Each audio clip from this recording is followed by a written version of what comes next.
Hello? Okay. Hello? Okay. Great. Okay.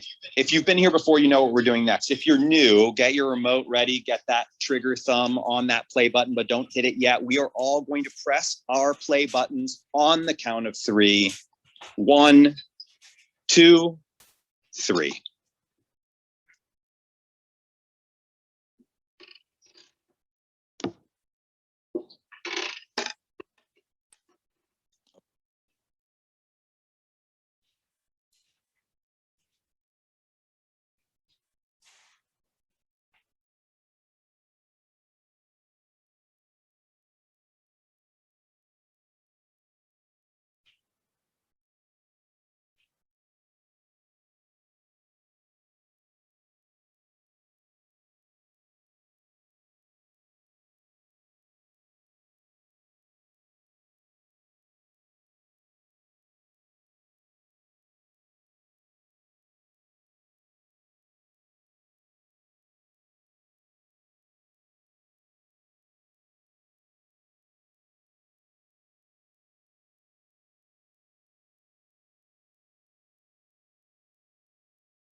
Is this the same living room? Where are they? They're in the pool house. Ah, right. So someone was saying their favorite character is, or they're really excited about a character. Is it Robert the butler? Oh, totally married. Totally. Totally. Yep. Robert, I love no other option. Robert, Wait, so Robert, that butler right there is a character that recurs? yeah.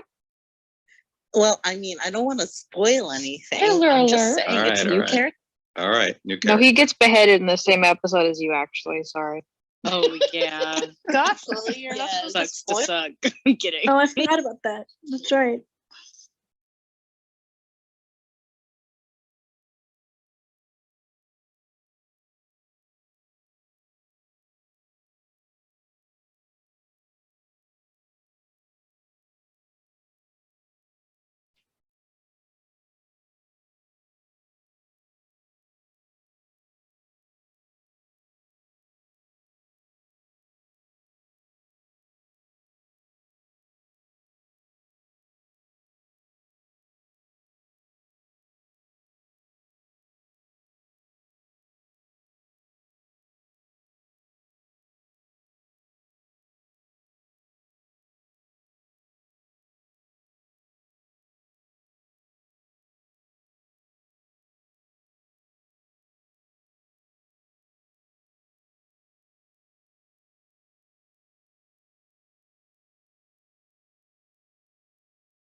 This whole thing has just got so much more legs than it did last season. Oh, yes. I want to say something, but I don't know if it's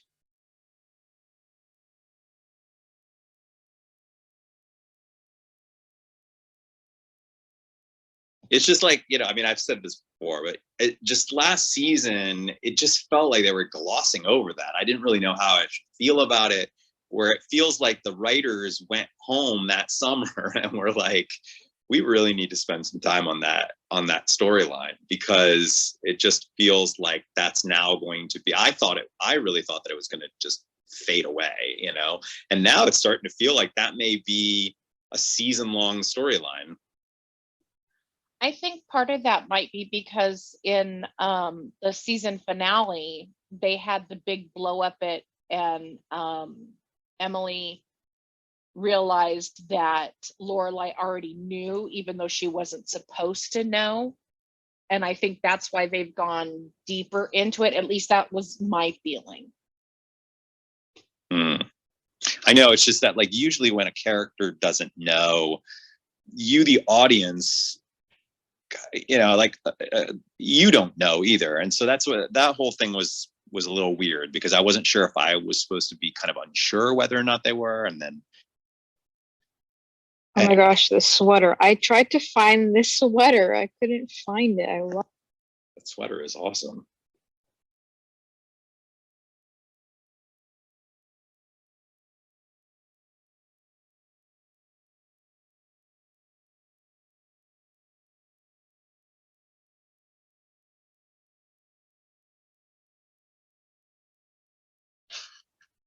those two people at the table behind them are just like both awkward.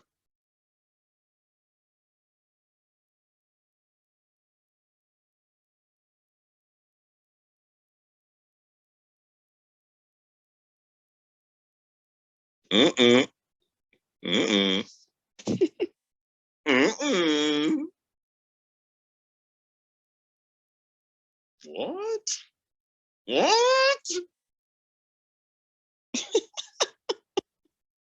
I mean, Is that's this like too adult for you, John?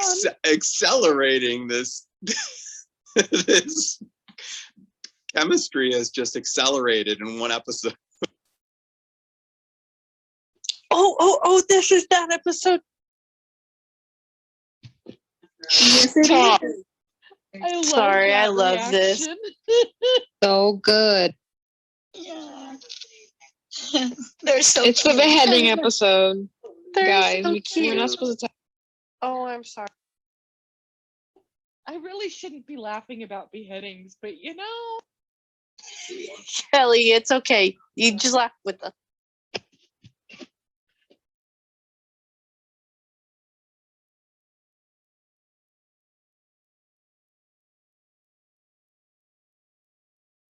This is just a little weird. We'll talk about it afterwards. Hilarious. It is. It's a little I awkward. just love them. So So cute. much. It just really comes out of nowhere. Like they've, I mean, I guess we're supposed to expect that like the relationship has progressed since the last episode, but it's awkward watching it one day. That food was made really quickly. Between the time it took him to talk to her, give the order, and Caesar him to make it.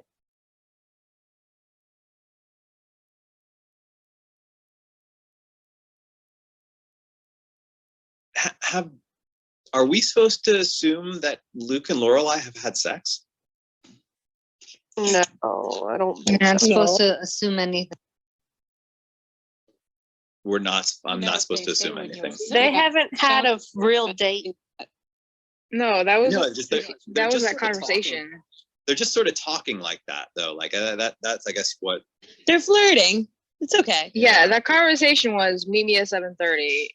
You know, so For like it's first official insinuating date. that it has not happened yet.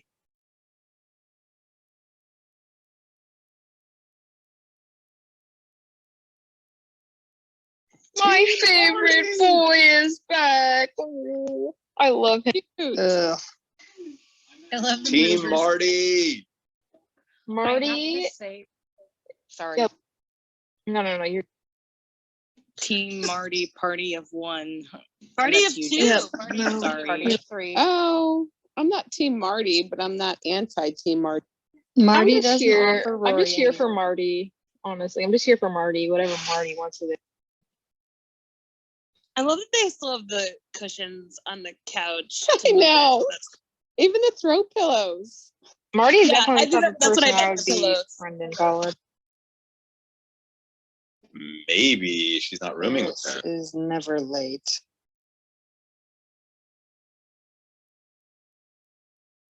Uh-oh. Oh no. Oh. What? Bye-bye. What? Oh, I That's forgot one way this to didn't end a happen relationship. yet. Oh my gosh. I thought this already happened. Oh my god. Oh my goodness. Great line coming up. Pay attention.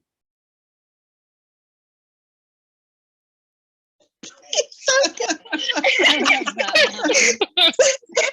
I love that line. Oh my god. One of the best Paris lines ever. Much Absolutely. agreed. In the whole series. I was literally just thinking, oh, I wonder if she's like in his office because she misses him. I thought because I already thought it happened.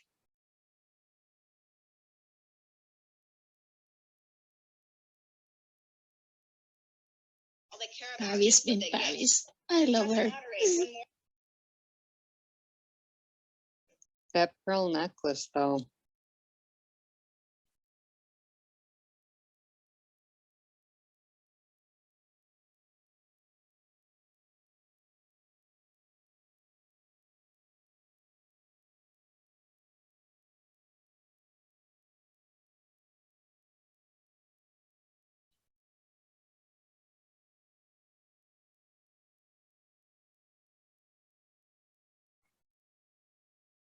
I am That's all she surprised can that give. Paris didn't call her though when it happened.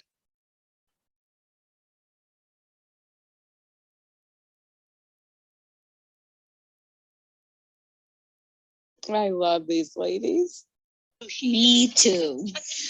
Hi, lady. Wait, who is this? Who is this lady? Is it Just Mrs. Italian. Cassini? I think it is. Mrs. I think Cassini. you're right, Yeah. Sandra.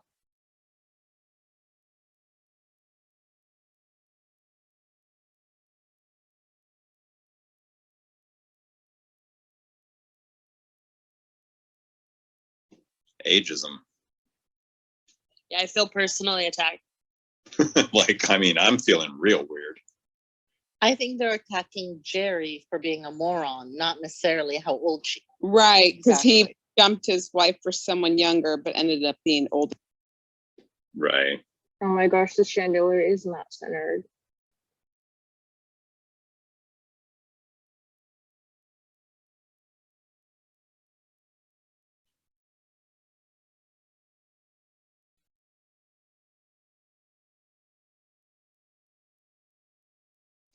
Richard is still wearing his wedding ring.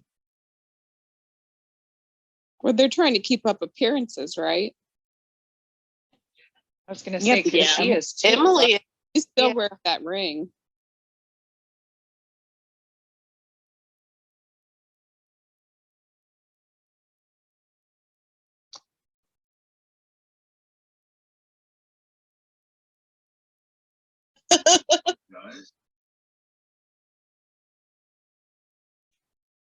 That really hurt her.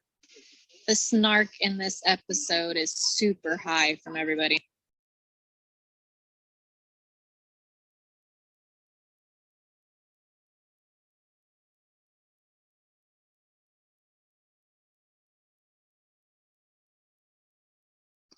I'm curious where they get gasoline from if they're so terrified of like petrol stations, like,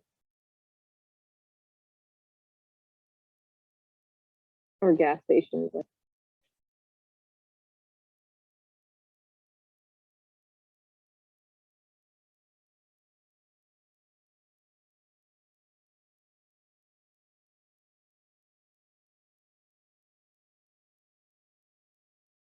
And I wonder if Marty will be in the revival. That guy in the background looks like Marty. Oh. happy dance. Oh, Hey! One of my favorite side characters ever. Oh, I think I know who I you're was talking so about. I was so glad John missed the credit, or at least I think he missed the credits, or he would have. Interesting. Golly, he's so young here. I know it's kind of they're also I was thinking the same thing.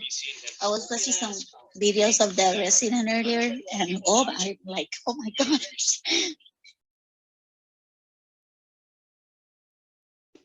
Interesting. Interesting. I did not realize that that's how they're introduced as a group of douchebags. Yeah, definitely. Ding, ding, Hence ding. we have a- The butler is our new favorite character. But I think what's cool is that, like, there's not nice long road for me to get to anything that might resemble a Team Logan, because that guy I definitely am not into. Yeah. Oh, John, just be patient. We're getting that Yeah. high frame rate again. Yeah, be patient, John. Oh, we're gonna have a lot to talk about in post, John. Yes, Every yes, we minute. are. Let me just say I'm very upset I'm missing these weekend episodes this I'm glad my husband's working. I get to actually be.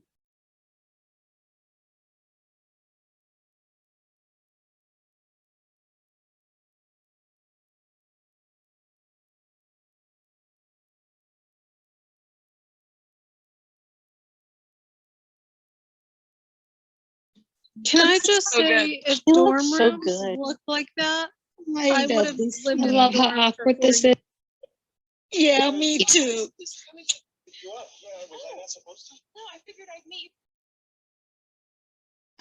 It's so cute. They're so awkward. I love it.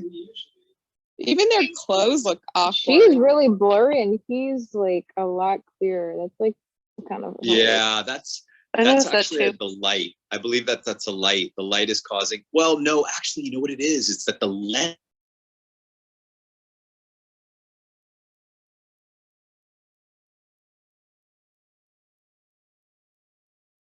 The outer edges of the frame to give it a little bit more of a soft, kind of dreamy look on the outsides, and then sharper in the middle. And he happened to be standing in the middle of the.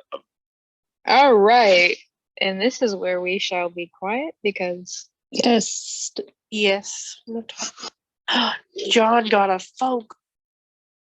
Oh, he's back.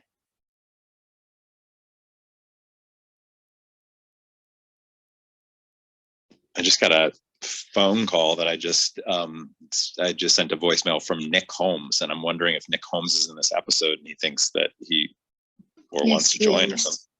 He is is in in this this episode. He is in this episode. Oh my gosh. Yep. I Who don't is That is- think he's in this one. Who does he play? I don't think he comes in Robert. until I seven. think this is his first. His first episode. his first episode is 7. Yep. Is it Robert? Yeah, he plays Robert. Yes, He's not in this episode. but pay attention because this is important. Lucas.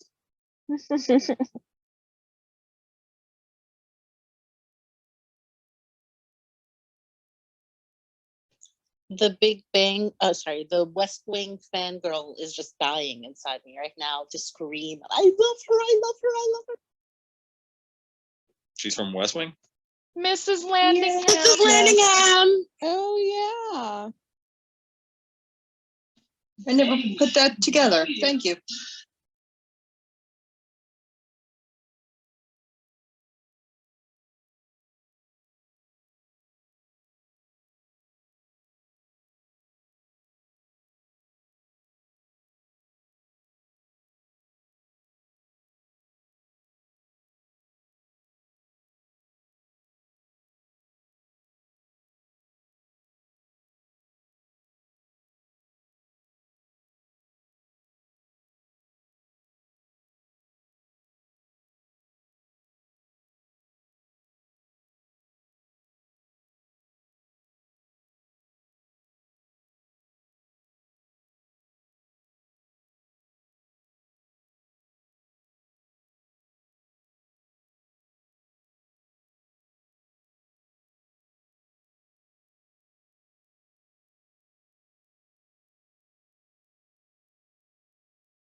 150,000.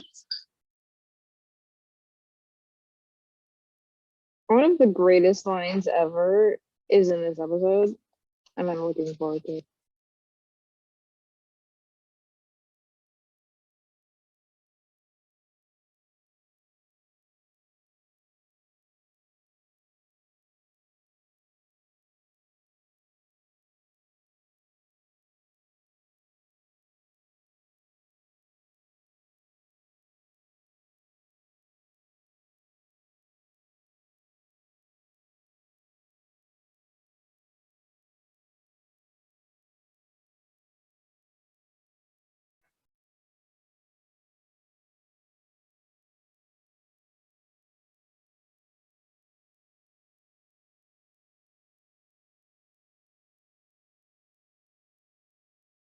I would love to see that scene.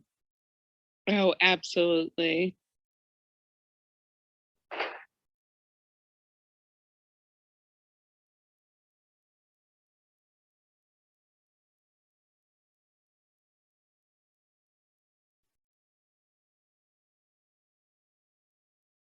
There it is. I mean, this whole thing. I have that on a t-shirt. It's just so cute. Oh, And this is, oh my gosh, yes. This is it. So much. I adore this. It's amazing. Too.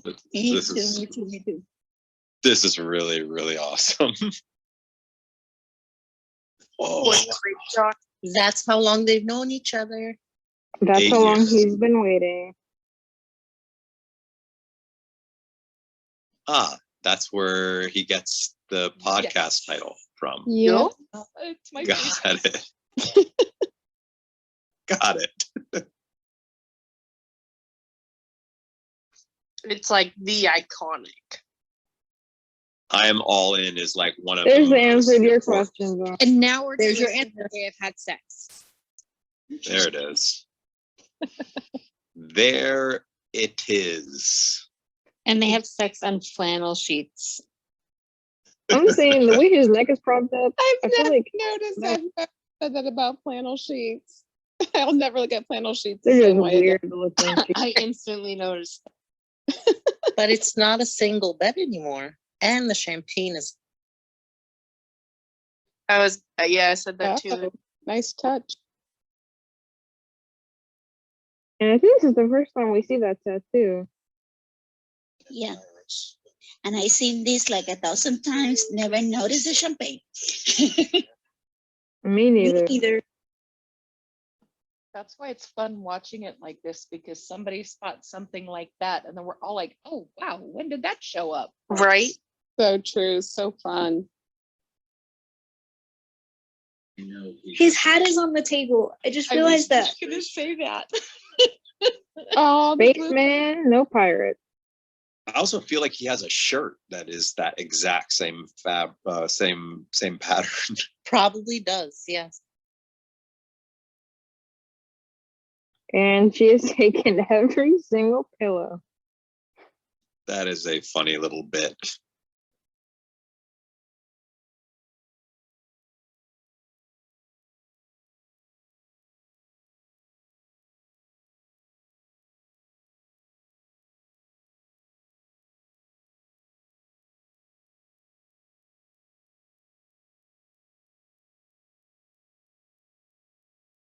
I love this scene. Her face is hilarious. It's just so good. Yeah. This man is in That's some so desperate good. need for a pillow.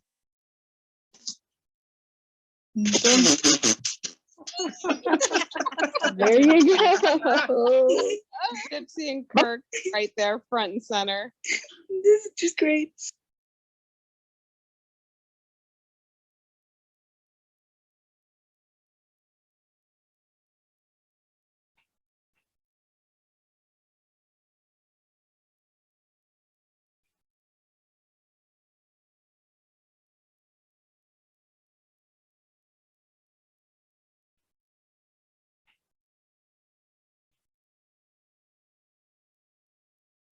They usually include pets. I mean, usually is the key word there, so maybe.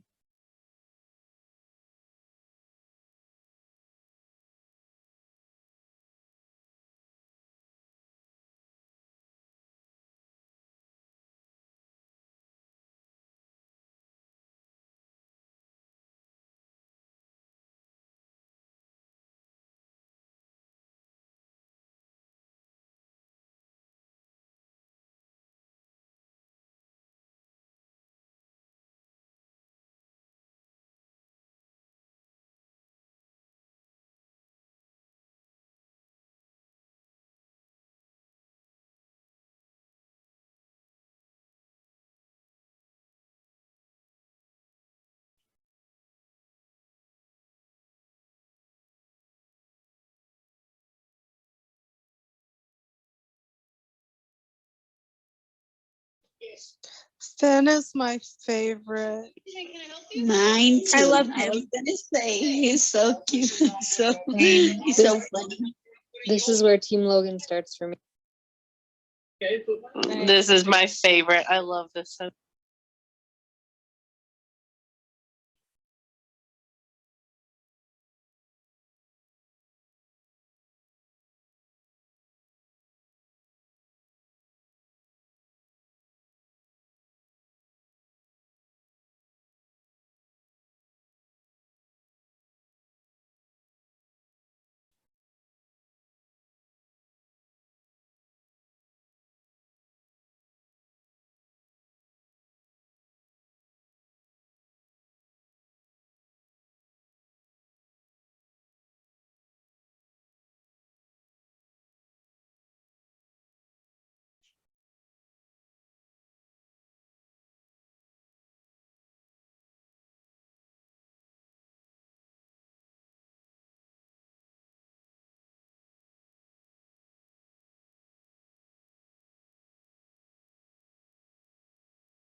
Jeez.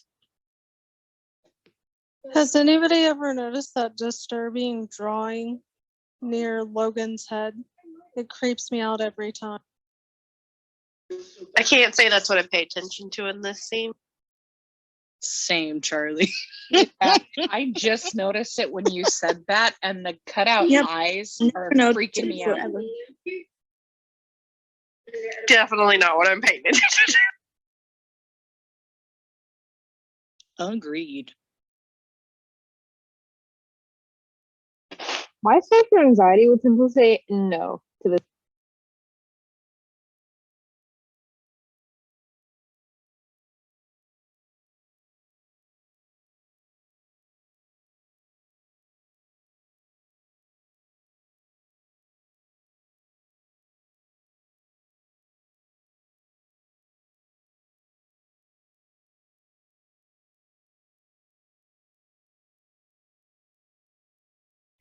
His hand is just so close to her. Like, it's Yeah. so Before COVID times, remember?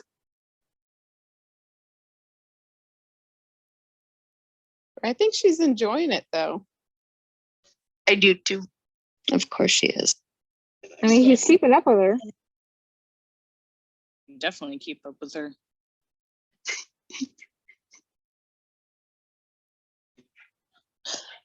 My son just walked in the room, looked at the TV, and said, "Oh my God, he looks so young." Jeez. Oh, She jeez. definitely did enjoy that. Did she? Oh, we'll talk about it afterwards. I mean, I don't know. Claire's just smoking on the I'm pipe. interested to hear the perspective. I love how she never got any posters, but Oh, That's I funny. love that. poor Paris.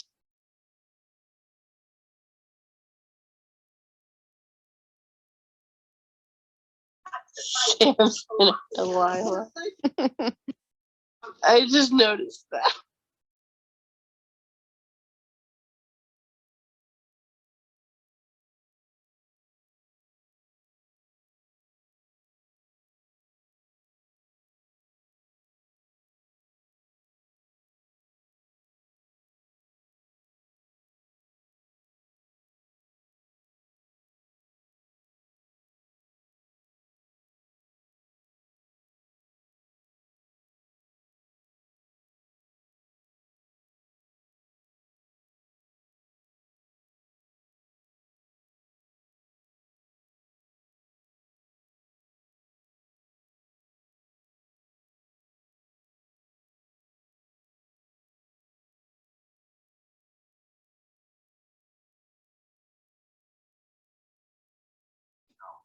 I miss when those vests were cute and in style.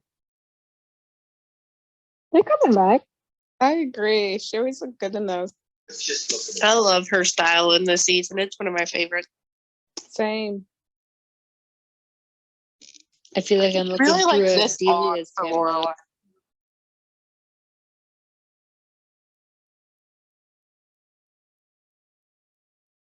I wonder what she wanted. I think she wanted someone to ask her all the details and like tease her. Yeah, it's like she wanted to be teased, but then she would have been like, "Oh, don't tease."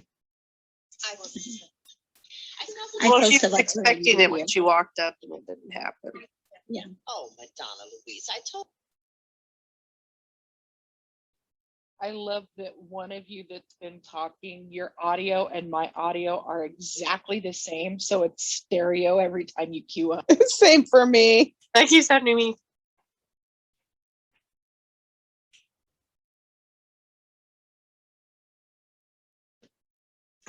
They're just separated still though, right? There wasn't an official divorce that I missed, right? Correct. Correct, because they sat down to see who would go to which party and kind of still work together to put up the, that they're still together. But are they working towards a divorce? Think it ever is. We haven't really seen anything. So. Yeah, they're keeping up appearances for the time being. Yeah, John, I wanted to ask you, like, what in your mind, when you initially predicted that Richard and Emily were going to separate, what did that look like in your mind? And we could talk about this in post. Yeah, let's talk about it in once I post. see But I think I mentioned what I thought it would be. I'll tell you again in post. But now I have different thoughts than what I thought before. And here come more thoughts.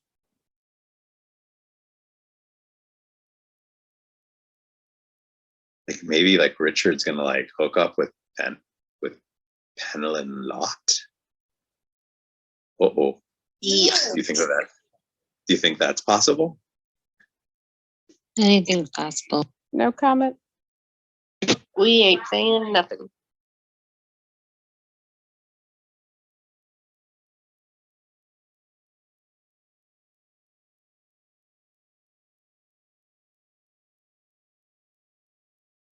I love that boy's face. I think he's been at every single town meeting that we've seen. Yeah, that Oh, like it's so him. Yes. He does all the things for the town, but he has to be grumpy about it.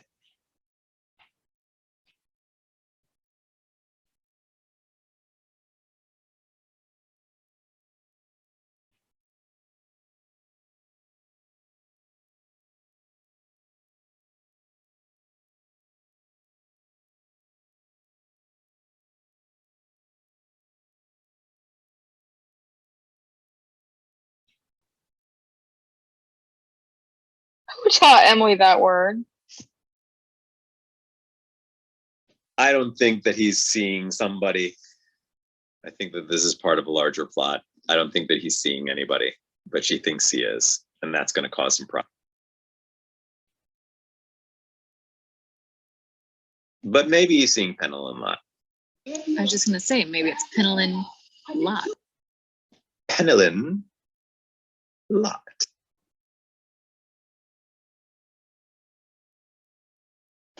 I love a Lizzie Grabman joke. It's the second one. I know. I've never noticed there. I love this scene so much.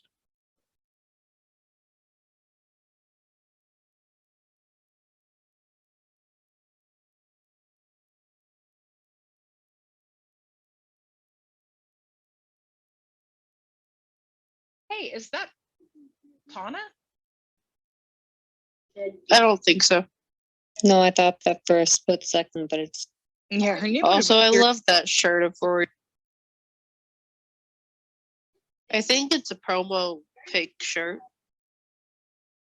Oh, It definitely is. It's definitely. That's what I was just gonna say. I just realized that. Those are the pictures that I'm sorry. Isn't that the outfit she's wearing with a picture with a photo promo with Logan? yes. Yep. Oh, okay. Yeah. You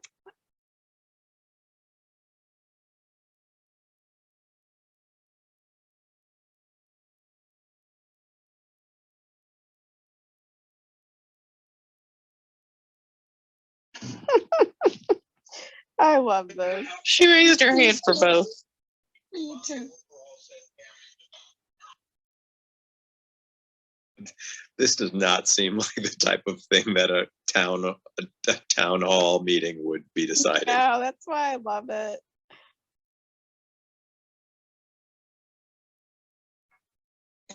Oh my god, now I want marshmallows.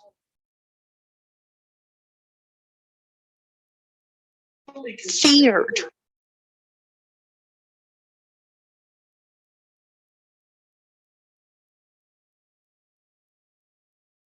Wait, he really said feared? Oh my god.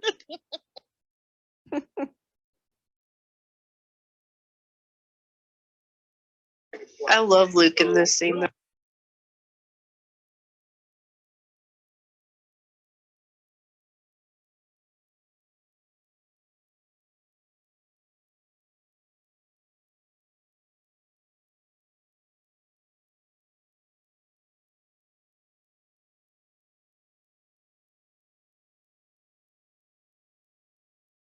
Ouch.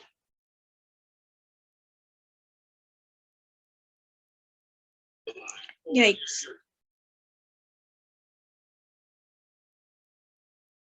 Like both of the women that are to the right and left of Neither Kirk, are I saw Lulu. Lulu, but they aren't either of them.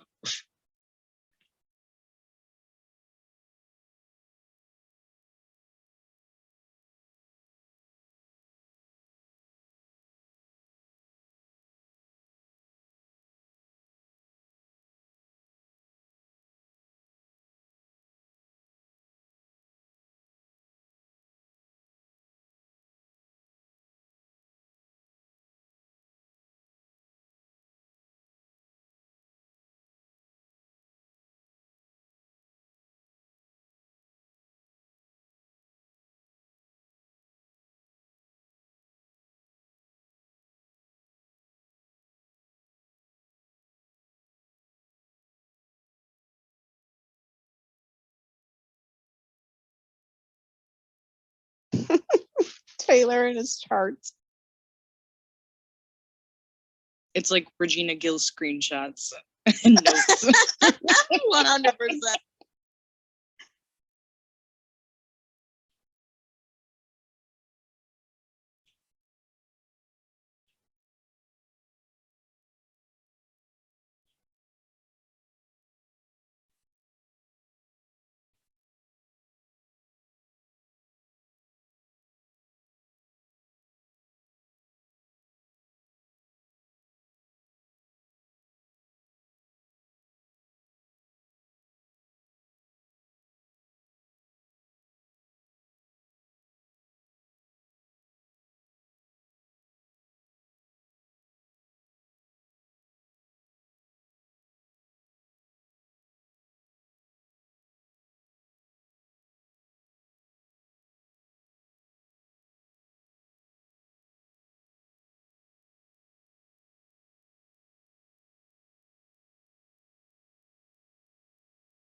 I love this so much. Ranting Luke. It's just so good. Yours. So good. Her face is so good.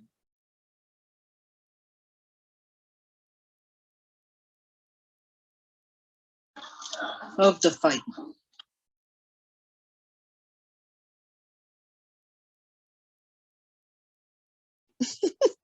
Gypsy. I just love how Lorelai chimes in. Show him the horoscope. So cute. Put it on the chart.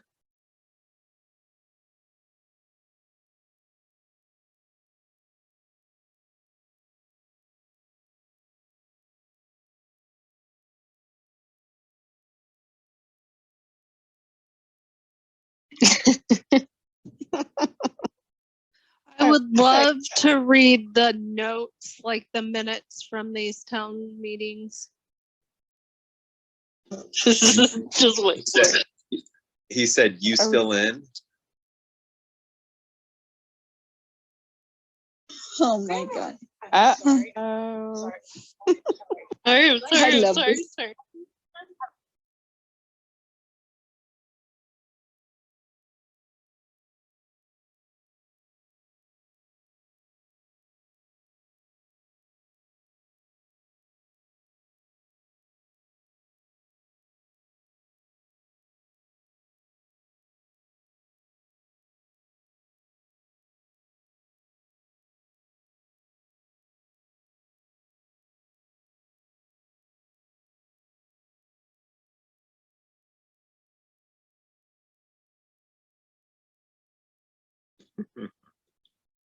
Foreshadowing, perhaps.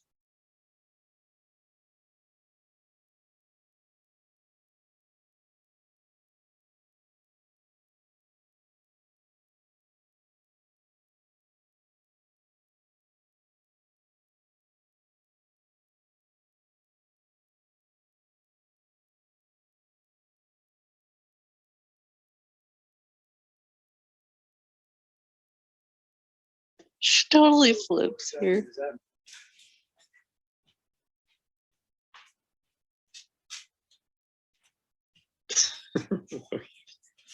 This is very weird. Yes, it is. What's weird is how he keeps putting his cup up to his mouth. I know he's so nervous and Well, I bumbling. mean, It's like he's he nervous. puts the cup, his mouth like in the center of the cup, like holding it instead of like on the rim. It's like it's so weird. Yeah, but So what are you but gonna I think the weirdest part about it is Rory in that scene. No, I agree. Yes, Agreed. John, you are correct. If you don't know, What then is she you don't doing? have fun. what in the world is she doing right now? Hey, is that Jumping a off door? a cliff, I guess. Oh, you gotta be kidding me, man! You got to be kidding. I think that's Yes, it's a new door. Yep. Also, I think someone Facial. mentioned this was like supernatural era, but that's not for like another like 2 years, I think. Are you sure? You Yeah, I got think he's Oh, Lily would he's know. it was to like be- season Oh, 6 yeah. or like Not a something when he fan, started John. Supernatural. Oh my gosh, it's over? You have I know. got to be kidding me. So many. And you know what, candidates. John? From the beginning, you questioned why some of us weren't Like Team that. B. From the beginning, and now you're gonna trust us. Okay. No comment though. I mean, Yeah, Yeah, no. real though. But I Oh always my forgot goodness. it All right, ended everyone. like that. All And right, I've seen the show everyone. 1,000 times, and I forgot it ended like that. Oh, I sure did not. I'm gonna open up the couch. We're gonna get some folks up here. We're gonna talk about this. This is big. This is big. Come on up. I know all of you. Team Supernatural Death did now. not start until 2005. This was 2004.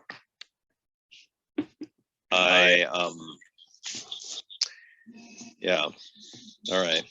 Let's do it. Whoa. Did anybody just hear me? Yeah, I heard you. Yeah, sorry, I wasn't in sure. Oh, you're fine. I was just making sure because it was.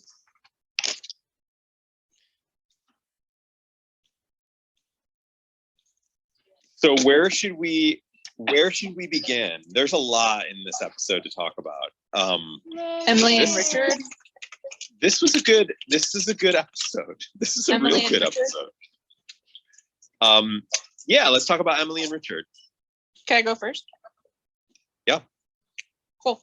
So I think, I mean, it's sad because the two people, quote unquote, as Rory would say, the two pillars in her life, the two people who we did not think would separate are currently separated. And it's so sad to see because they're usually, even though they're both in their own right way, a little bit nutty. And Nikki, your volume, Yeah, Nikki. Yeah, thank and Zach,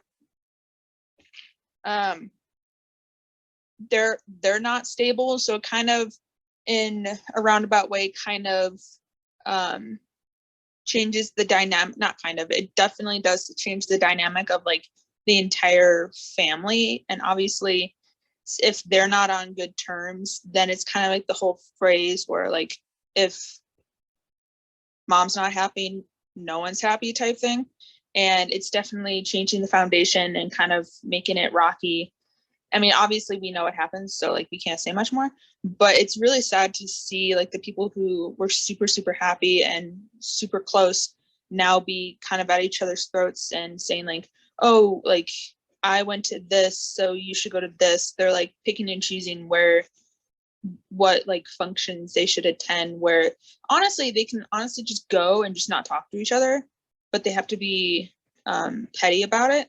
And I don't get it because I'm not married and I've never been separated, but I have argued with an SO before, so I do get it. But I think it's sad because it's Emily and Richard.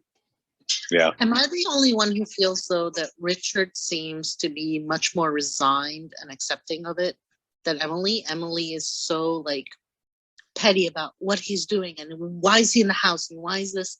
And Richard's just living his life. Totally. Well, here's the question. Who posed the separation? Was it Emily or was it Richard? Because it would make sense if it was Emily because sometimes when people separate and the person separates, the person who initiated the separation sometimes like tries to not think about it too much. And the other person who was told about a separation it comes to terms with it a lot faster. That is not true whatsoever. Though it seemed like a mutual one, and I think it's just interesting how they're handling That's it. my opinion. They're on the same page as like, hey, we have to keep up appearances. Someone mentioned the rings they're still wearing and trying to go. I don't think they could go to events and not talk to each other. I think this group would know. I mean, these are people they've been friends with, so I think people could sniff it out if they're not on the same page. So keeping up appearances. But I think it was Mary who said that, you know, it is interesting because, you know, the Richard's in the pool house. He's got his Robert and he's kind of going out at 7:30 and, you know, she's looking out the window and you see her in the house alone after she's eaten and she's trying to read and you can just see how comfortable, and she's in the house. So obviously it'd be harder for her to be in the house alone. But it's just really interesting how they're on the same page to keep up appearances, but handling it and reacting different. Yeah. I want to actually, I want to continue to hear what Mary, the continuation of your thought on that. I will say, Tasha, that I think that is sometimes true. Oh yeah, I was saying it was all the time true. I actually have seen that what you're describing.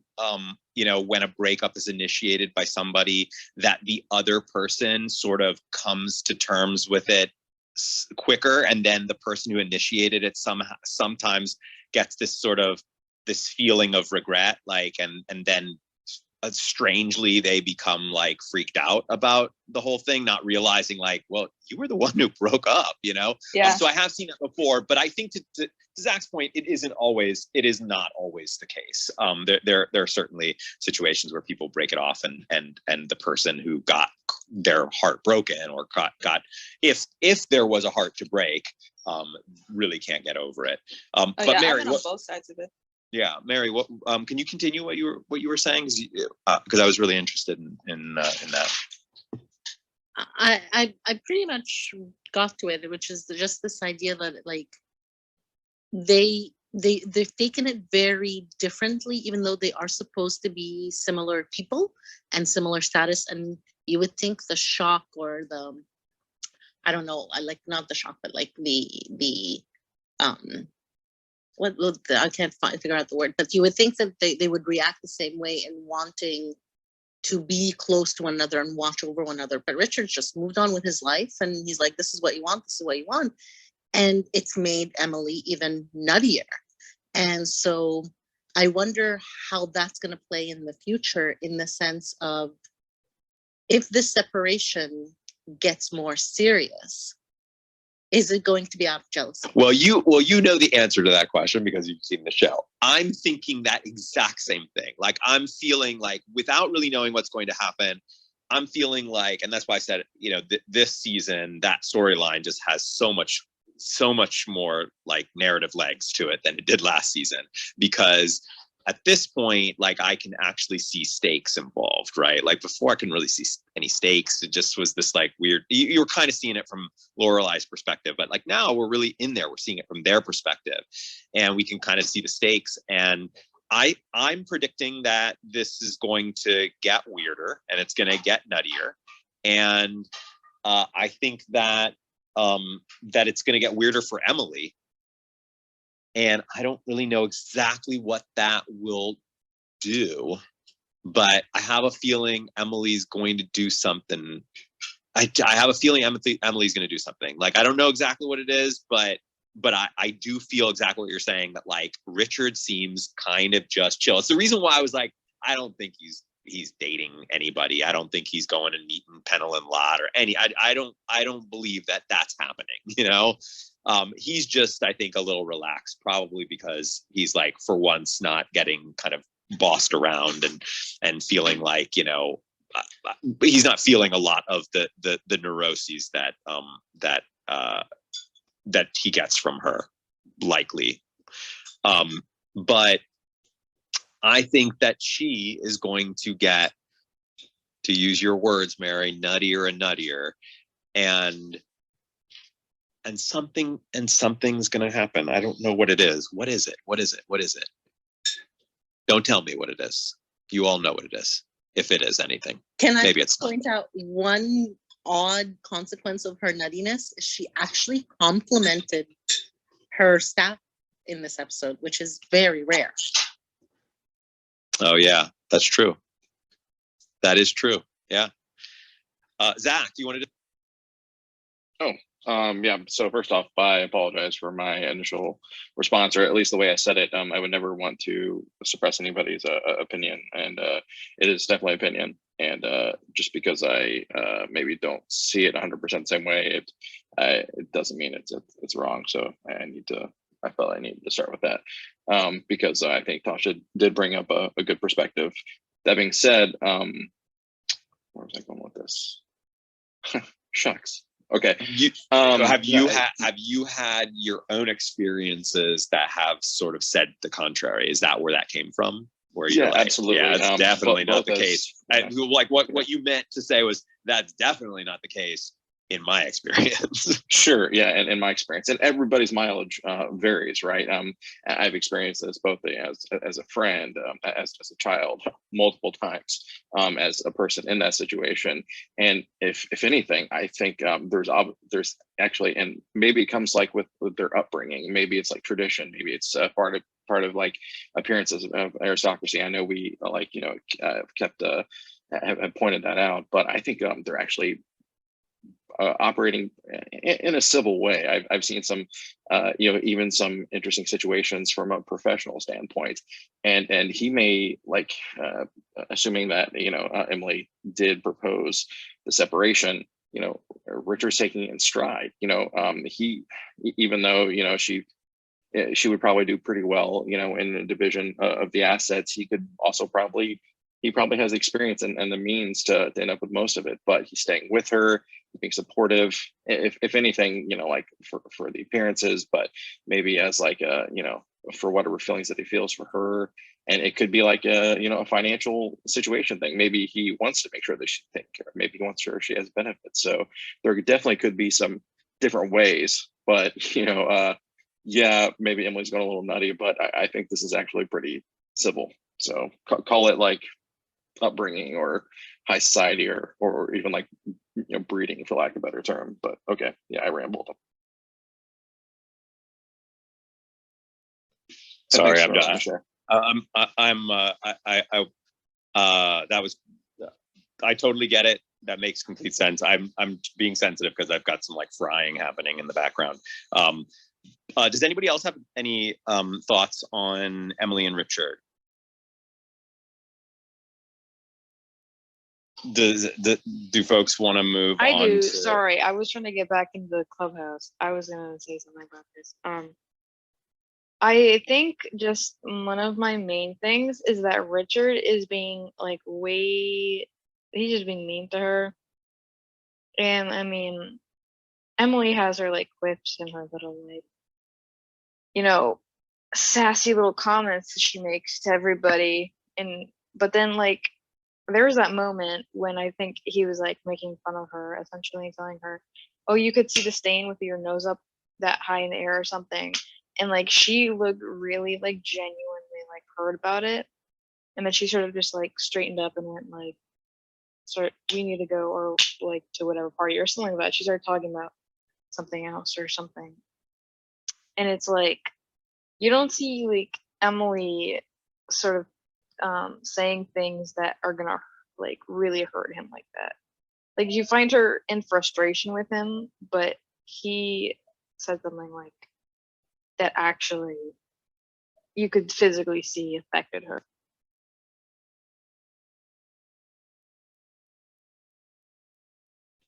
Very much so. Good observation. I think when you've been married that long, you know the sort of things that'll get under the other person's skin. So I think that's part of why he apologized right away, is that he said it and realized it will get under her skin. So I agree.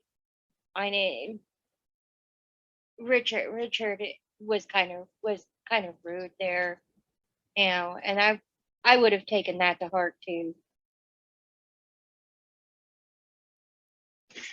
Callie's moved on to Lorelai. Does anybody think that maybe he was justified in what he said, but there could have been a different way to say it? I don't think what he said was really that bad. I think he was responding to Emily picking on him. And like, I think Richard is really, he's dealing with this in his way, which is going to be very kind of, you know, stone-faced, moving forward. And you know, Emily was picking on him for his car and picking on the stain. So I think that like he made this little comment, but then quickly apologized for it. Like, I don't think he was in the wrong. Like, I think it was him just getting completely frustrated with Emily picking on him, which is kind of like the whole reason why they separated. I'm with you. I'm with you on that, Elle. I felt the same. But I also think it was a little bit of a slap against how she's a society only and taking care of the books and all and their arrangements and all. But he was like, can't you give me just a little bit? If we're going to be civil to each other, we have to at least try. This could be part of my messed up mind, but I found it funny. I think she's like, you know that I don't want there to be sort of, I'm sorry if there's an echo here, by the way.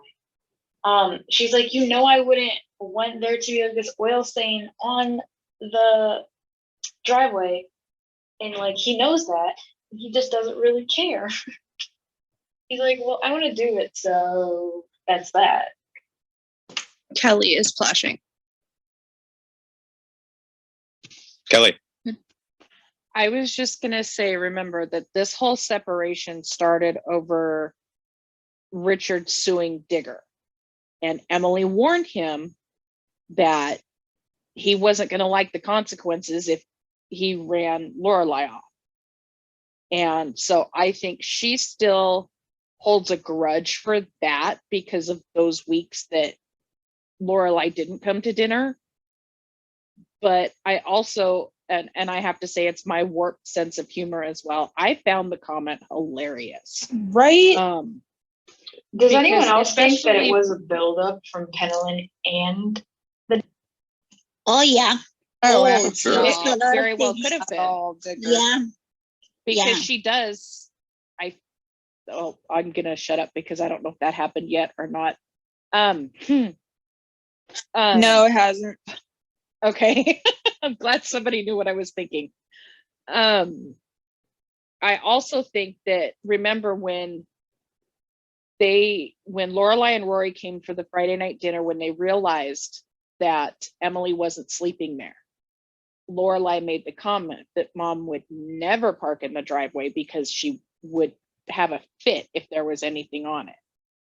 And I think that kind of anal retentiveness about the cleanliness, he knew absolutely, and I know somebody else said this, I'm agreeing, he absolutely knew which buttons to push when it came to Emily and that oil spot.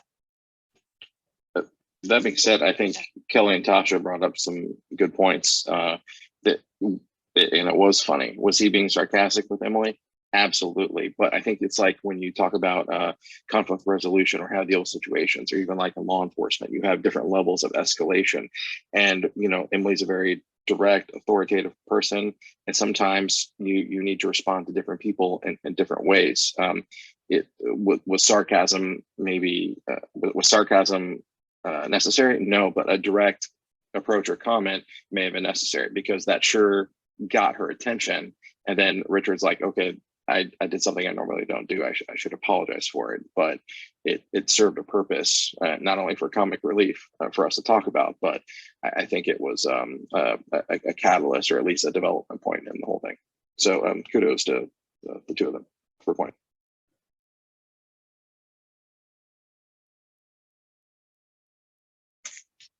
Can we go on to Lorelai and Luke and the town? Absolutely. Yes. Sorry, I had a mouthful of food, and I was trying to swallow it before I could say, yeah, I think we should move on to. Are you all in on it, John? Lorelai and Luke? Oh my goodness. When I heard that line, I was like, aha. I can say that comment was a little cringy. Yeah, I mean, yeah, I won't say anything, but yeah, that line is a little weird. But it's super it's super I corny. disagree. It's been 8 years building up. He has held, like, she had that interaction with him, and he held onto that horoscope. Like, he's been waiting for this. Yeah, don't get me wrong, I love all that. I think that's all really great. I think it's just, it was like knowing that line, like knowing that knowing that it's the name of Scott's podcast. So I'm like, is that something in the show? And I didn't really know what it was. And now it just like, there was just something about the line that, I don't know. I can't really explain it other than to say that, like, just the line, that just that those words all in, I don't know. Well, but here's the thing. I always think about the scene in the diner where she's crying because she has lost Christopher, and she lost sort of the idea of like the whole family, the whole package, and she has the whole package conversation. Mm-hmm. And she's like, that's what I want. That's what I want. I hate that I want that, but that's what I want. And he says, you'll get it. But they're fighting. It's such a fantastic point to come back to, because like that is what she wants. She doesn't want like someone to just date for a while. She wants that whole thing, and she wants to know that she has it. And so him saying that, it's so big, because he's telling her like, this isn't casual, this isn't, like, I'm not just gonna be one of your boyfriends, I'm all in, like this, I'm ready to go, like this is it. Yeah, I get it. I get it. I completely agree. I get it. I think it's just that, like, it's a little bit of a cliche. Like it reminds me of like that one episode where Tana's boyfriend was saying everything in these like kind of little cliches and stuff. It just, it's not a big deal. It's fine. I love that. I mean, I love that he had that horoscope there for 8 years. I think it's just a really corny line. I think that's just. I think that's what it is. It just porned me out. It just porned me out a little bit. But I mean, I really love that horoscope. Awesome. And I totally am in full agreement with you, Diana, that the idea that that's what she's been wanting, that she like broke down to him, and that he's, in essence, that's what he's telling her, which is, I can be that, I think is really, really, really sweet. Kathy Ann made a good point about this whole thing. If Kathy Ann, if you do want to make that point again. I also don't know if I'm not really complete. I'm not even totally sure if the reason why I find it corny is because I know that it's the name of the podcast. I don't really know. Like, just all I'm telling you is how is my reaction. That's it. Just keep in mind that this episode was written before the podcast. So Right. I do know that. I do know that. I know.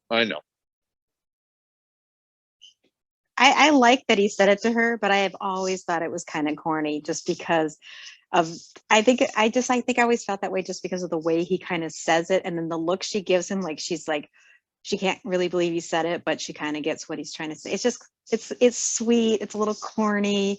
You can tell he's been pining for her for a really long time. And especially, you know, after we've been discussing it, it's really noticeable because we all talk about it so much. But that's why I always kind of find a corny line. I'm not saying it's bad or anything, but he's telling her, I'm here. I'm going for this. And so, you know, it's just. Can we talk about the flirting? Can we talk about the flirting there at the register, like the butt flirting? So cute. It was so cute. But wait a second. You've got to clarify something for me. Is that normal? Would two people who have not had sex be making those kind of flirtatious comments which are sexually charged? Yes. I've never had a relationship before, so Yeah. I Oh, can't yeah. speak to that, but I think so. I mean, they've known each other for 8 years. At least 5 times today. That's the build up. That's What? the build up though. Like that's sort of the thing of like, you know, when maybe it's just me, but when you've had sex, that's it. Like, you know, the person's attracted, whatever. But those little comments of like the butt or the jeans or the look, it's like you walk away or like, okay, he hasn't proven that he's attractive, but that's the build up that gets me there. I disagree on the premise that you have to like somebody to do that, but Well, I'm gonna say I'm that joking, is that sorry. one. Well, I feel like, sorry. I feel like it's like either one or the other. Either it's like, we know there's nothing between us. We're not going to be having sex. We're not like that. That's not the nature of a relationship. And so we joke with each other.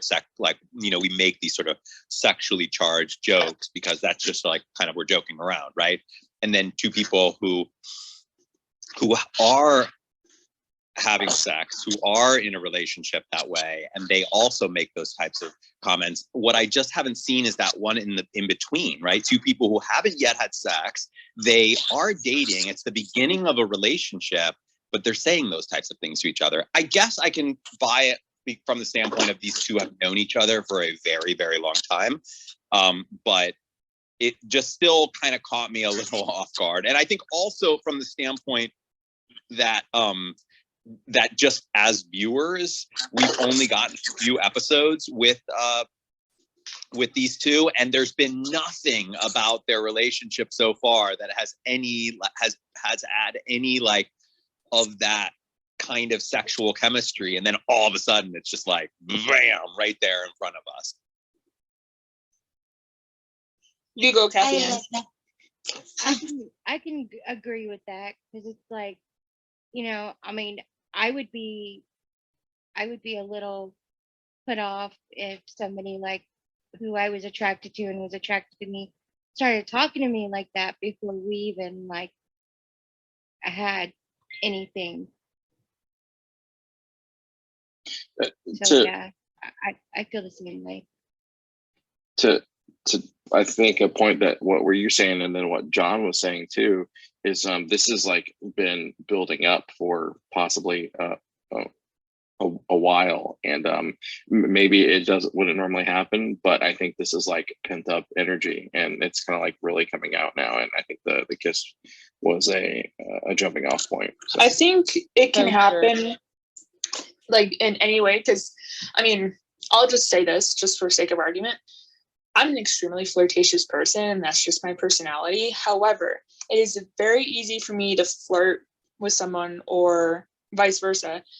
Someone flirt with me if they're not necessarily interested, because you take that pressure off. But in the case of like Luke and Lorelai and that whole thing, I've been in situations where like I've liked a guy, I've been attracted, and we both know that there's that attraction there. So we do make those kinds of comments, but I do know it's because he had that same personality. So it can happen because you do have people who are just naturally flirtatious. So if that made sense. Yeah. Kathy Ann. I just want to jump back a little bit to the I'm in, I'm all in, Lorelai not replying to him because I was checking on the kids. The point that I made to Tasha during the episode is I don't really blame her for not saying anything back. I don't think she was ready for it to all be such a big commitment. He knew since just before Liz got married that he was in love with her, and it's still more new to her compared to him.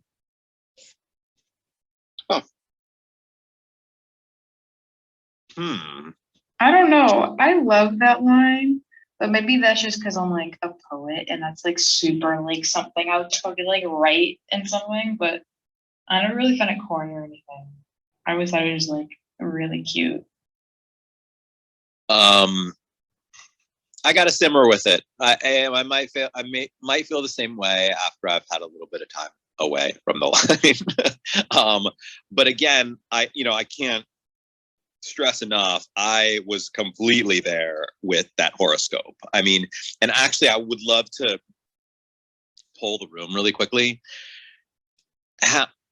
How many of you have held on to something for a very long time in a similar way? Somebody gave you something that you really meant something to you. You held on to it without them really realizing that you'd been holding on to it that long.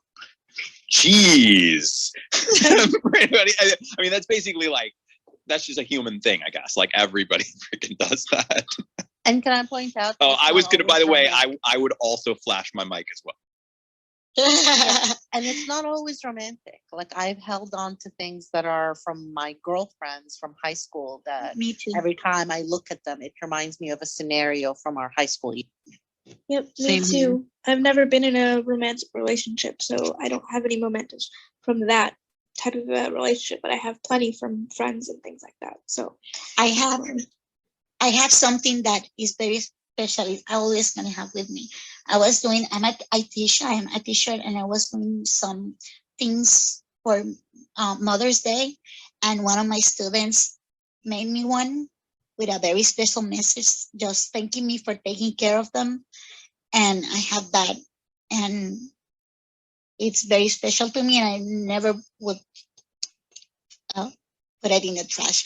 It's always that. It's very special to me. And the date, I was very quickly about the date. Love that he planned such a special evening. Love that he took her to meet someone that meant so much to him. Macy and her husband. And I love that. Maybe it's because I'm a romantic and I love things like that, but I love that. It's one of my favorite of their moments, one of my favorite or the most favorite. Yeah. Part two to the question, how many of you have had the opportunity to show somebody much later in life that you held on to something that you had held on for a very, very long time? That's so rad. That's cool. Sorry, just, I mean, I'm interested in that kind of stuff. Yeah, here's what I just keep thinking though. What is the conflict? Like, when is the conflict going to come in? Like, what is going to threaten this? Because we can't tell you. Oh my gosh, I already told you this. Kirk is still in love with her and he's going to break them up. You need to listen, John. He's going to behead one of them? No, he's going to break them up. You. You were going to stop the breakup and he beheaded that's you. That's of course all I'm thinking. I'm just thinking, what's the reversal? Do you have some theories about what's going to create conflict between them? Do you have some kind of theories? So are you saying Taylor was right then to be concerned? Oh, I didn't even think that, but yeah, You're I guess so. Taylor right now, and you're a little concerned. Oh yeah, I am. You know Yeah, what? the That's things that they kind of interesting. feared in the town. I actually think that that's really interesting because I'm speaking from a narrative perspective. Like, they have to bring in something that does that. Like that just has to happen. Otherwise, why would you care? There has to be something that gets you wanting them to stay together and scared for it to fall apart, all of that, right? But I hadn't thought about how all of that was would, if I'm right, if something is coming, that would all be like a comic foreshadowing of that, of him saying things like, we're not breaking up, you know, like, and them all kind of coming up with these really ridiculous things. Not that, you know, it would end up being as ridiculous as that, but that in a way we were being given some comic foreshadowing, and in the form of a weird little town hall meeting. And I'm now hoping more than ever that something terrible happens between them. No, I'm kidding. And Lorelai ends up pregnant, and she's the one that says to Emily, "Mom, I'm pregnant." Yeah, because that's never happened before. I don't know what you're talking about. No, I'm kidding. I know that is something I'm spoiled on. I've told you that. Can we, if everyone's done talking, I'm not sure if everyone is, but can we flashing. segue on to Logan? Yeah, we're going to Yes, talk about please. Logan. Can I start? We're going to talk about. Yes, Wait, please, hold on. love him. Hold on one second. So we're going to talk about Logan and those dudes.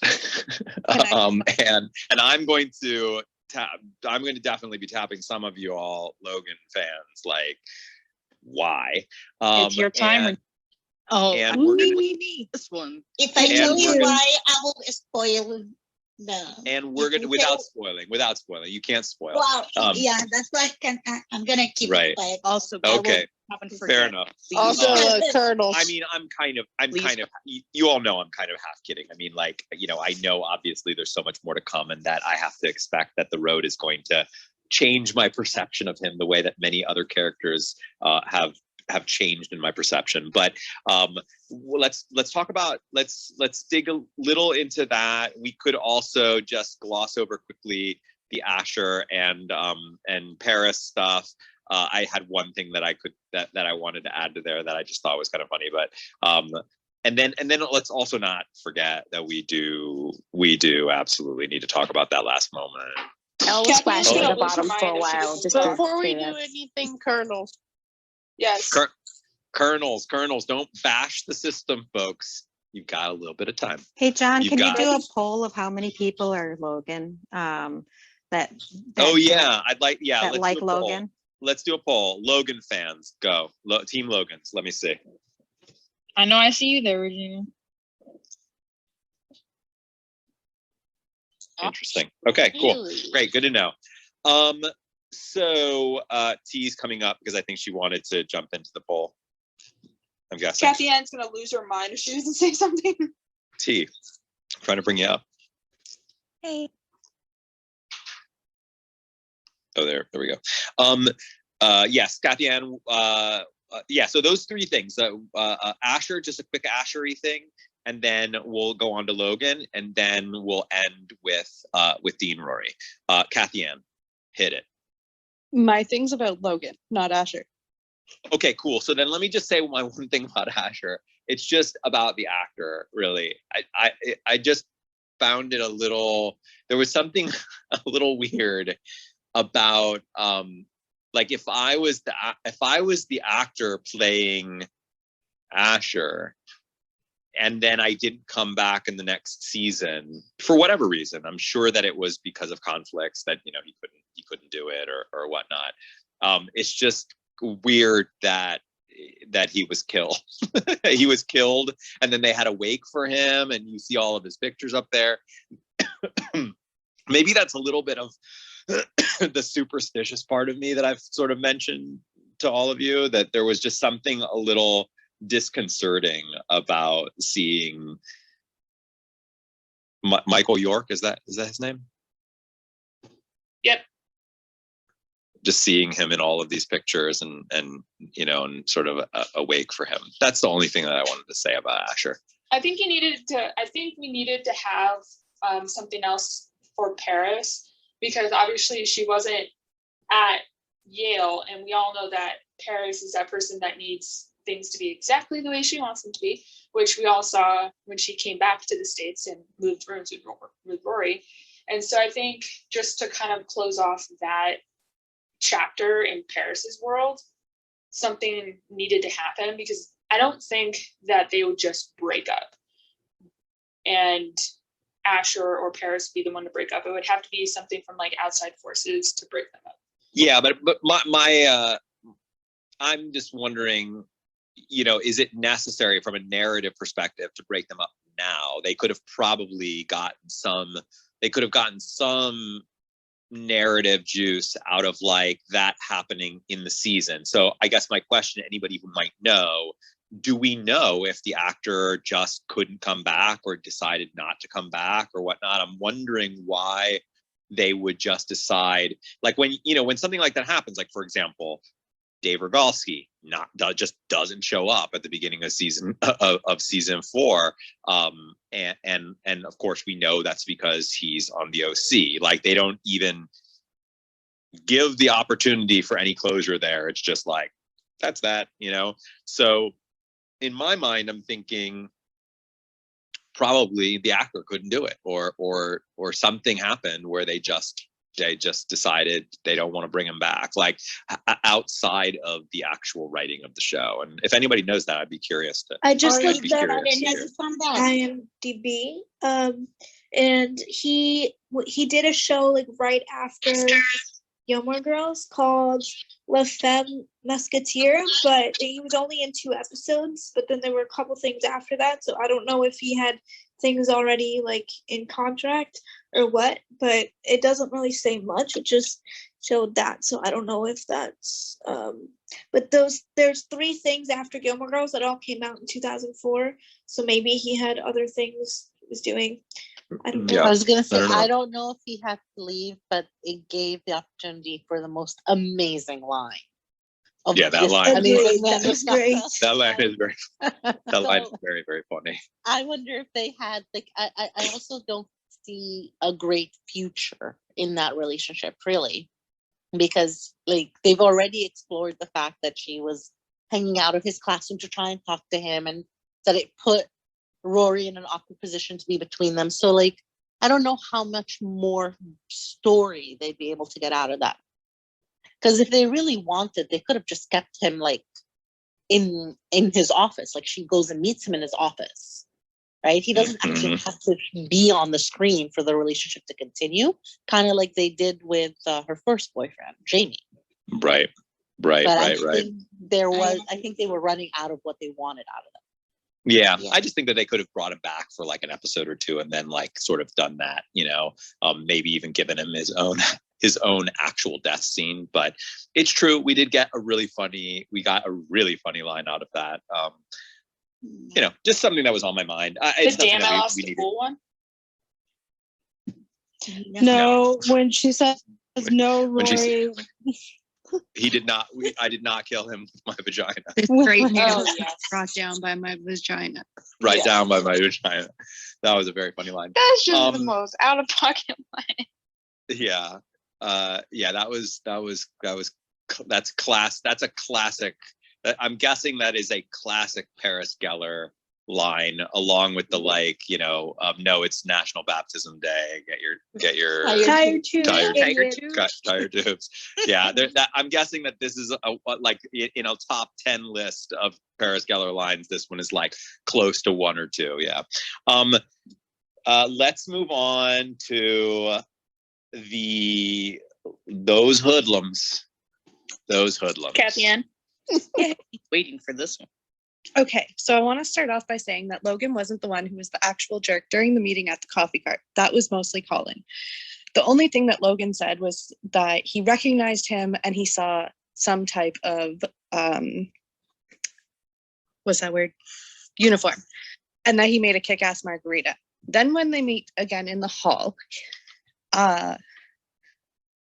he was only taking the opposing view for the sake of the debate. I agree at this point with what he said. You don't like me, you don't know me, but you don't like me.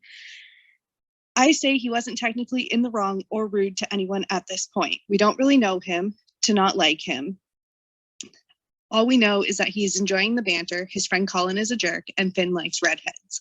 I think that she enjoyed the banter in the hall with Logan because it's been a while since she has had someone around that can keep up with her like that. She may not like Logan, but she always has loved banter.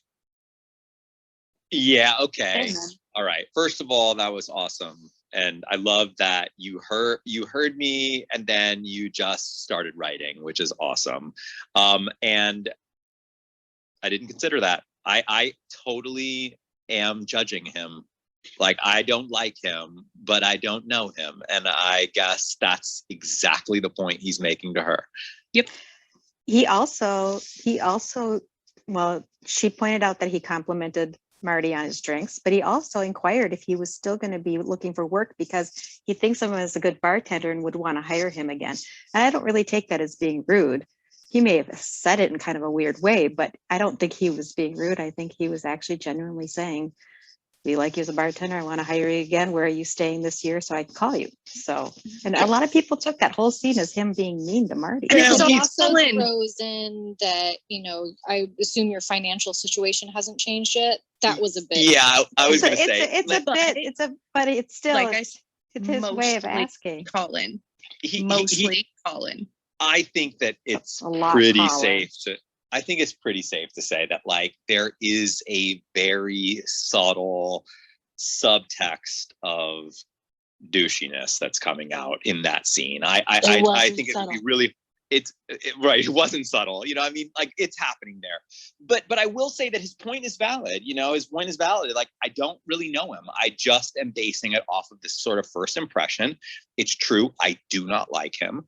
I know he's a character that is going to stay on the show for a while. So I'm going to guess that this scene was designed specifically for that, like, I'm likely to at least have my perception of him change in some way, which would be really the crux of his argument.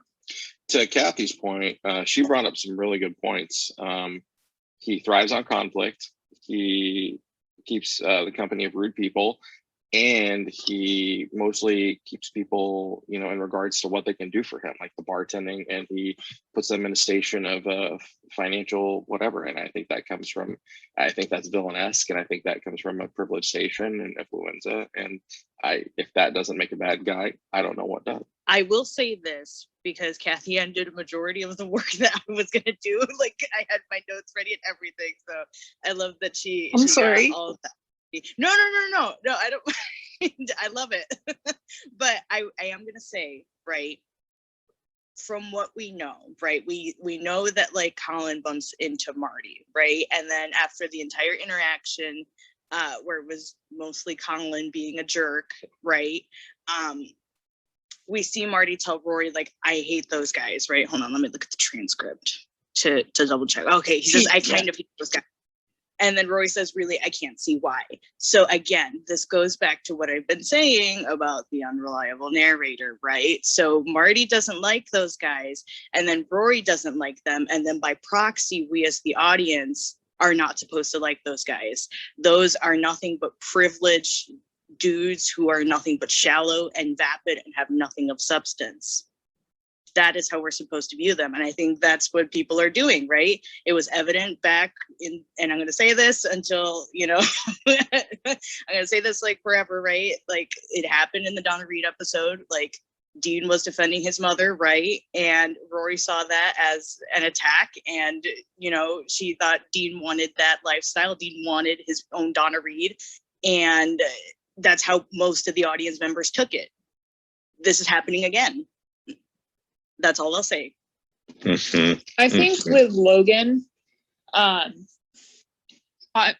loved your whole spiel, Kathy, and it was perfectly well said. So brava. I think, for me, obviously I'm Team Jess. We all know that. I don't need to emphasize that any more than I've already have. But I'm also Team Logan, and we'll see why throughout this entire season. And like, I like arrogance, but not to the point of being cocky. Like, you can be arrogant and have it be charming. And I think that's what Logan is kind of portraying. Like, projecting, whatever the word is, very well, because like you can just tell just by looking at him without knowing anything else about him that he comes from money. Like you can definitely tell just by his stance and the way he carries himself and how things just seem to be like all happy-go-lucky type thing. And I don't know, I found the whole like first interaction and then the interaction with Rory very entertaining. And that could just be like just the way that my personality works and stuff like that. And I absolutely love people who love to banter. It's just my thing. I will banter and debate all day long. And so I really loved how Logan was, and it was a little weird that I think Rory wasn't expecting for someone to be at the level of banter that she's at. So I think that's why she was so defensive. And then the last line, Master Commander, the movie. No, that's why I want you to call me from now on. Perfect line. What did he mean by that? Because like he thinks of himself, and this, I could be wrong. Master and Commander, I haven't seen the movie, so I could be wrong. But just those two words, Master, Commander, first, like I'm the best type thing. Maybe he's thinking, I don't know, like that's up for debate. But I just think Master, Commander, they both mean the best, like on top. Has a little bit of like an S&M tone to it. I mean, Okay, yeah, John, we didn't want you to hear. I think I think we all know, but he's right. I mean, I guess I heard it and I just thought to myself, when I heard it, I just thought to myself, like, you please make that be about the movie. Don't like, what are you talking about? That's what you want her to call you. Like, can somebody explain it to me? Get your head out of the gutter, John. I think it's about class. How else? I think it's about his class being like the master of like Marty because he's of higher class. I think that was the whole sort of.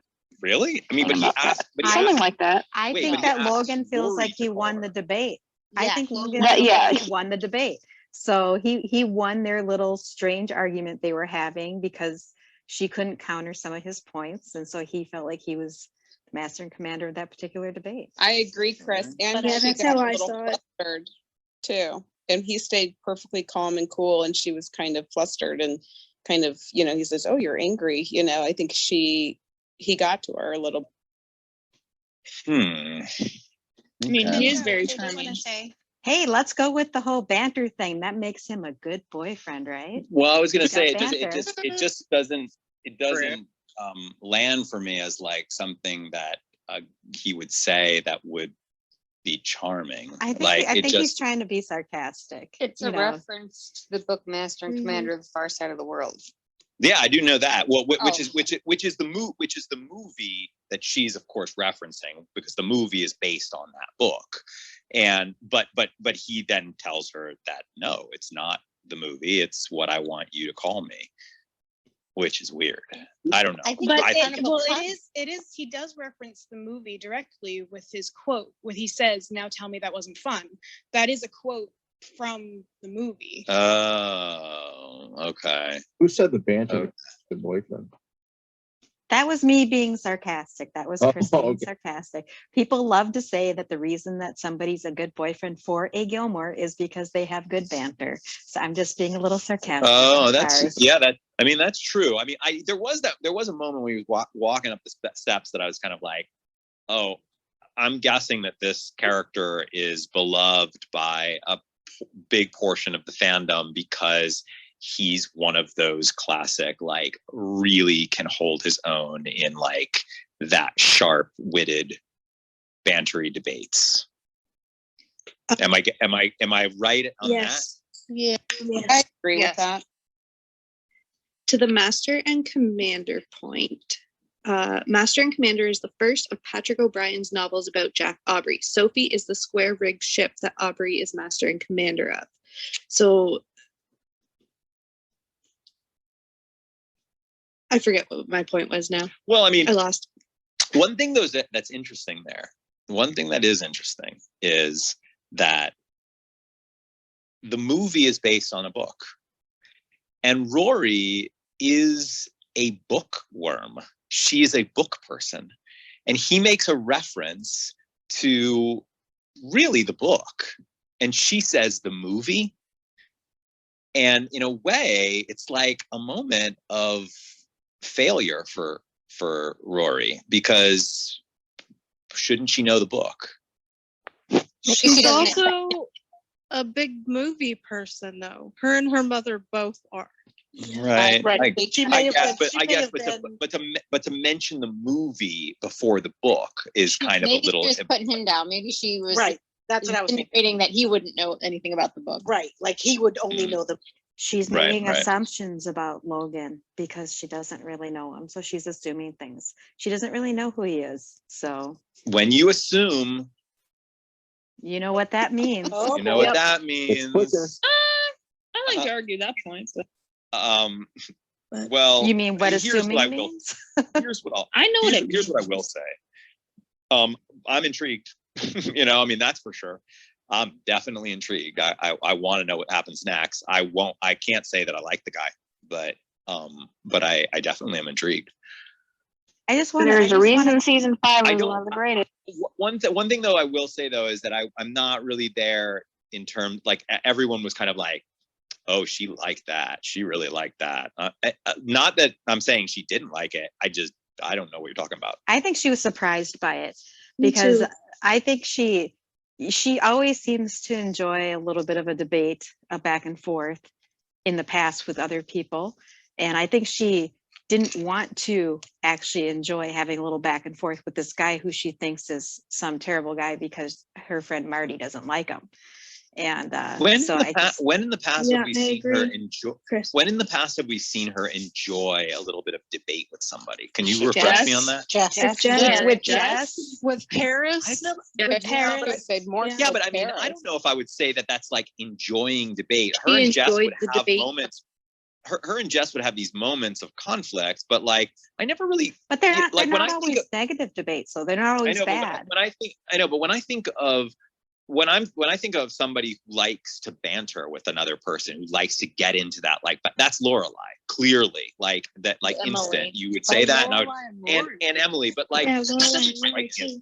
I was gonna say. yeah, but that doesn't strike, like Rory doesn't strike me as that. Sometimes she is in a situation where she's having to debate with somebody like a Paris or somebody like a Jess, but she doesn't strike me as somebody who like that's what she gets into. She likes that banter. She likes that back and forth. And so I saw that there, and I kind of saw her a little frustrated, and that scene ended, and I didn't think that she was kind of like interesting. This guy's kind of fun, I just didn't see it.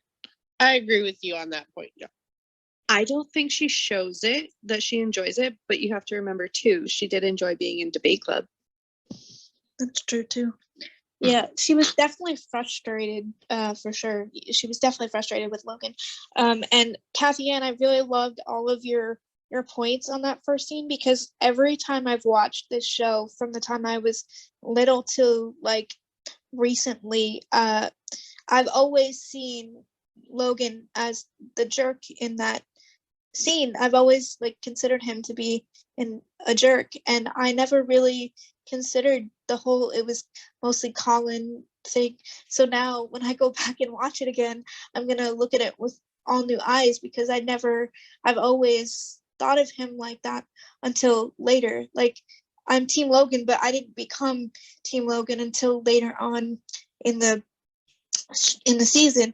And so that's really interesting. So thank you for that perspective, because I never thought of it like that before. So I can't wait to go back and watch the episode again, probably tomorrow morning, and rewatch it and see it from a different perspective. And I appreciate that. Reliable narrator, I'm telling you. Yeah, and she's hanging out with Marty, who gives her zero banter. I mean, he's just kind of a friend, and I think a couple things. One, she's just not getting that from him, because it's just kind of, she just sees him as a friend, nothing else. And then two, I think because she knows Marty doesn't like him, I think it kind of catches her by surprise that she's giving this guy the time of day that is not nice to her friend, or the way, and he doesn't like Logan.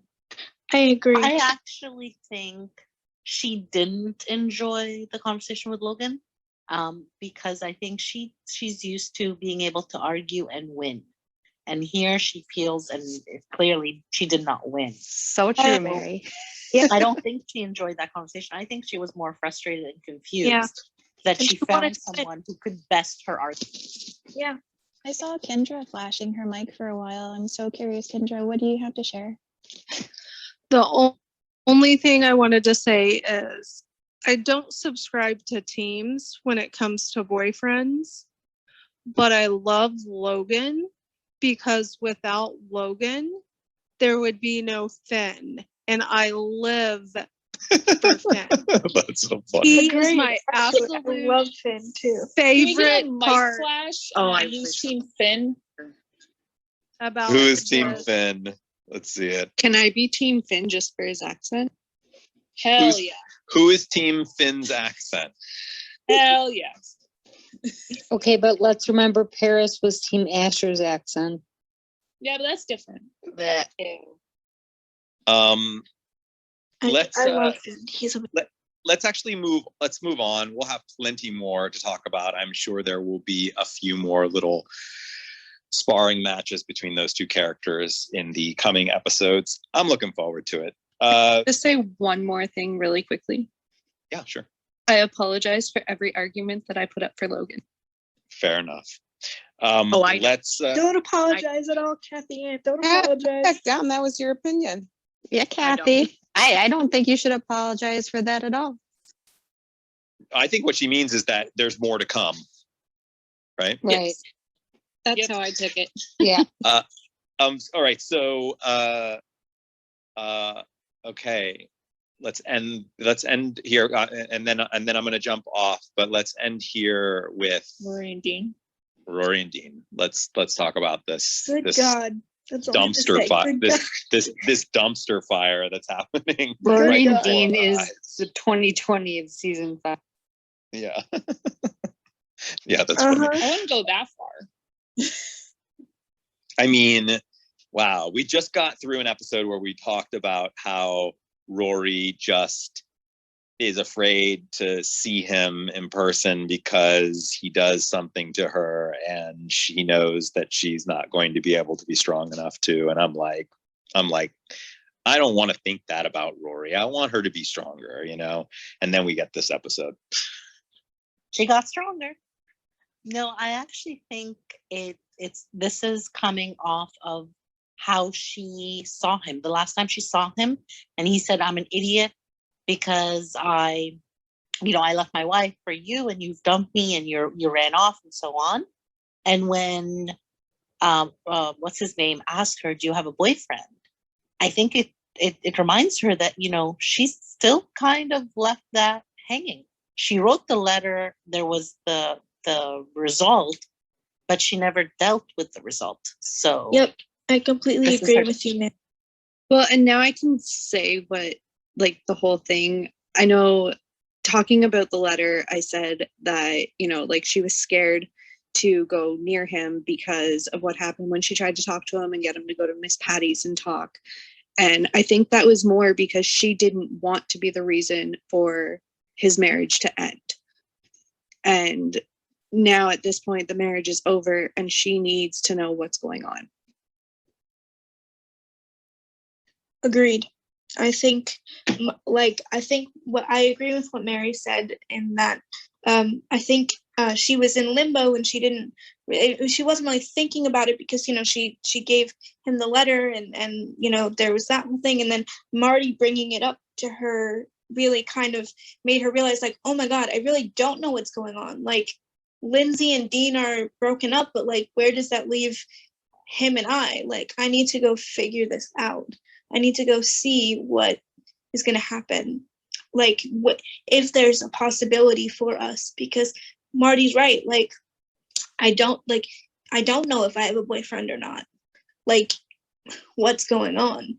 So yeah, I agree with you, Mary.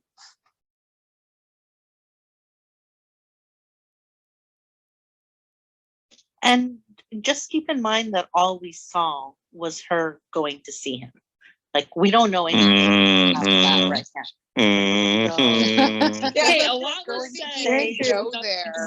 Here's my hand. Let's shake hands and forget that we were in each other's lives. But why would you go to the house that at night if you weren't open or if you weren't wanting to see what was going to happen? I think at that point, if you have to question whether she has a boyfriend, she obviously doesn't have a boyfriend. She's moved in, she's starting school, like there's no communication there. So what made you think that you would even have a boyfriend and then to go to the house? That's a pretty bold move. It wasn't a phone call. It wasn't like, I don't know if texting was back then, but you know what I mean? It was like showing up at his doorstep out of nowhere. Yeah. I just think it's totally cringy. To which he did nothing but like slowly lead her in without saying anything. Some conversations have to be had face to face. That's all. You're Here's really my working thing. hard. You're working hard, Mary. Mary, I'm I'm with with you. you. I'm with you there. Here's my thing. Me too. A lot can be said with no words. And the whole phrase actions speak louder than words. Why else would, this is not me being like defensive or anything, that's just my voice. Why else would Dean open the door, not just open the door, but open the door and then step aside if something wasn't going to happen between them? Because obviously they're just now getting quote unquote back together or whatever. And when you're in a new relationship or you get back together with someone, at least from experience, what naturally comes first? Am I wrong?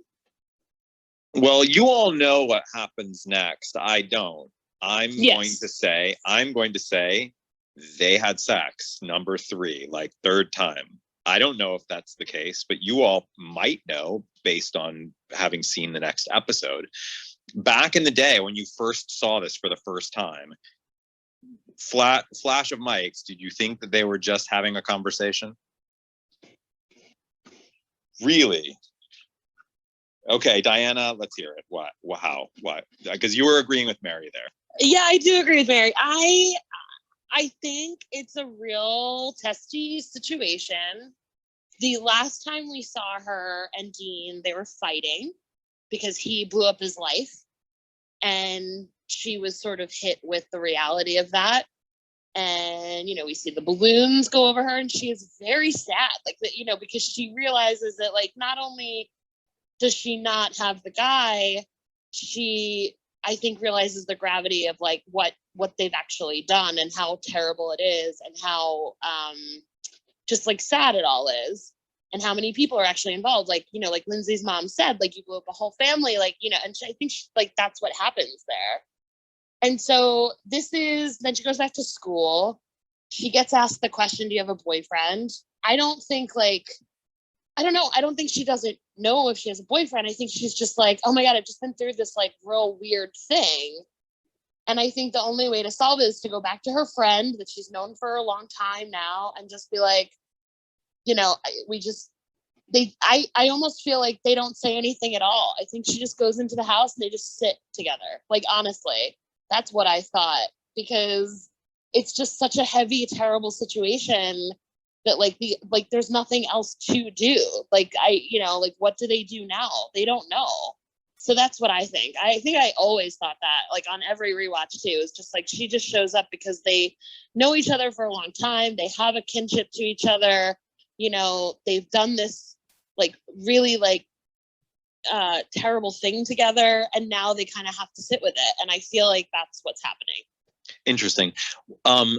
That actually reminded me before I go that I wanted to actually address that moment there with her and Marty where she's like, I don't know.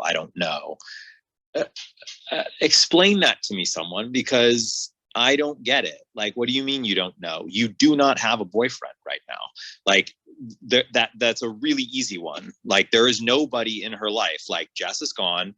Dean had a wife, or it seems to not have a wife, but it's pretty clear there's no boyfriend there. There's no boyfriend with Marty. Like, why would she not know the answer to that question? Because she's emotionally invested in Dean. Yeah. So you can't be emotionally invested. Like, you can't really like just date around and like casually if you are very emotionally invested in another person. Like, you know, she just can't do that. It's not Rory. So he's not her boyfriend because he is, you know, in a messy scenario with his wife, or now ex-wife, who knows. They're not, you know, they're not together, but she's invested, and he's invested in her. So like that, you know, there's a whole lot going on there that makes it an I don't know, because it's not like Marty is very clearly fishing, and she's like, I don't know where I stand actually, like, because I'm just not in a position to say whether or not I'm available to you or to anyone. So it's basically, the equivalent of, it's complicated. Yeah. Yes. Yeah. exactly. She's emotionally tied up. Like, that's what it is. They could She's have used the same line. It's complicated. It would have gotten across the same thing they haven't used. That yeah, one. but that hadn't happened yet in pop culture. Right, We right, had no right. Facebook yet. She's emotionally tied to Dean, so she's not sure. I Okay, think got she's it. That always makes waiting for Dean to make up his mind. That makes a lot of sense. Yeah. Okay, I am going to do something a little different today. I'm just going to make a few people moderators: Rachel, Regina, and Lisa, just the top 3. And I am going to head out. This was a cool episode. I didn't expect that would be how we are introduced to this Logan character, but I'm certainly intrigued, and I'm looking forward to more. Is there anything that I wanted to add before I went? No, we have some big episodes coming in terms of special guests. We have Stan Zimmerman, writer of Norma Mailer, blah, blah, blah, blah. I don't remember the rest of the episode name. I'm pregnant. Norma Mailer, I'm pregnant. He's going to be joining us on Saturday morning to watch with us, so we can ask him all kinds of interesting questions about the real Norman Mailer. We are going to have Suzanne Lee with us next week. We're going to have Sean Gunn with us, as I mentioned, on the Pulp Friction episode, which is on, so that weekend's going to be pretty big, because Sean's going to be there with us on the 24th, and then the 25th is going to be like just an absolute mess of an episode. Is going to be Alan, Nick, Stan, my sister, probably Shelley Cole wants to be involved as well. There probably won't be a lot of seats on the couch.